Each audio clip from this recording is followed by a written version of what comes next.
ഇന്ന് ഉച്ചയോടെയാണ് പ്രകടനമായി എത്തിയ SFI പ്രവർത്തകർ 4ാം വർഷ മെക്കാനിക്കൽ എഞ്ചിനീയറിംഗ് വിദ്യാർത്ഥികളെ ക്ലാസ് മുറിയിൽ കയറി മർദ്ദിച്ചത്.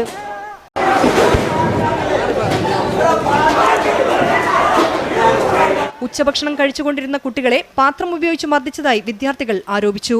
ക്ലാസ് മുറികളിലെ ഫർണിച്ചറുകളും സംഘർഷത്തിൽ തകർത്തു. ഇന്നലെ അവിടെ നിന്നിട്ട് ക്ലാസ്സിലിരുന്ന് മദ്യപിക്കണ തടയാൻ ശ്രമിച്ചു, അല്ലെങ്കിൽ ഫോട്ടോ എടുക്കാൻ ശ്രമിച്ചപ്പോൾ ഞങ്ങൾ മെക്കാനിക്കൽ വിദ്യാർത്ഥികളെ ചിലർ മർദ്ദിച്ചു. ഞങ്ങളുടെ ക്ലാസ് 12:30 ക്ലാസ് കഴിഞ്ഞ് സാറ് പുറത്തിറങ്ങിയ സമയത്ത് കുട്ടികളൊക്കെ ഫുഡ് കഴിക്കാൻ തുടങ്ങിയ സമയത്ത് എല്ലാവരും കൂടെ ക്ലാസ്സിൽ കയറിയിട്ട് കൊടിയും പിടിച്ചുകൊണ്ട് കൊടി വെച്ച് എല്ലാ കുട്ടികളെ അടിച്ച് ക്ലാസ് ഡെസ്ക് ബെഞ്ച് നശിപ്പിച്ചു. അതുപോലെ ചോറ് കഴിക്കുന്നവരെ അവരെയും തല്ലി മർദ്ദിച്ചു. സ്ഥലത്തെത്തിയ പോലീസും ക്ലാസ് മുറികളിൽ കയറി വിദ്യാർത്ഥികൾക്ക് നേരെ ലാത്തി വീശിയതായി ആരോപണമുണ്ട്. എന്നാൽ തങ്ങൾക്ക് നേരെ വിദ്യാർത്ഥികൾ പ്രകോപനം സൃഷ്ടിച്ചതാണ് സംഘർഷത്തിന് കാരണമെന്ന് SFI പ്രവർത്തകർ വിശദീകരിച്ചു.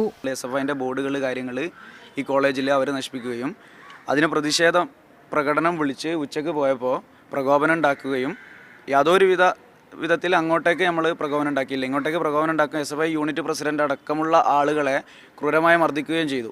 കോളേജ് യൂണിയൻ ഉദ്ഘാടനവുമായി ബന്ധപ്പെട്ട് കഴിഞ്ഞ ദിവസവും സംഘർഷമുണ്ടായിരുന്നു. മീഡിയ 1 കോഴിക്കോട്.